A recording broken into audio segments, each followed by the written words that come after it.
yes, sir. I listen to you and I hear the words that are tentative and not specific and not assertive. I don't see why in the world you would be afraid that the American people would not want you to take contempt of Congress action against Solyndra. If you're afraid that we will object, let me assure you, you shouldn't be. The Democratic leadership has been, in my view, cowardly because they will not call the Democrats on any issue involving, something that they're afraid of also. For instance, shutting down the government. If the Democrats are so stubborn and so stupid that they think that we ought to continue to go into debt to run the government, then shut it down and don't be afraid of what we're going to think because we'll applaud you. All right.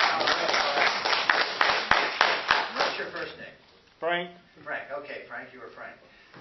Let me just say that I have been on public in saying that we should move ultimately to consider contempt of Congress.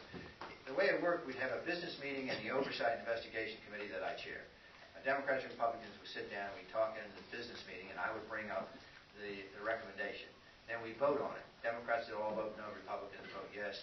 Then it moves to the Energy and Commerce Full Committee. They vote. Then after that, it moves to the House of Representatives.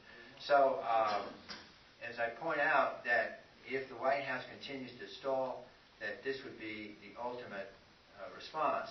Now, the problem is with the contempt of Congress is you have to give it to the Attorney General Holder, and he has to serve it to the President. He's not going to serve it. So then the next step, you've got to go to the federal courts, and then you've got to get the federal courts to do it. And so it becomes civil litigation. So, and then Holder probably come in to try and stop it. So there's a lot of steps between the cup and the lip here. But I think the significance is if the White House has failed to respond properly, then by golly, we should move constitutionally to the next step.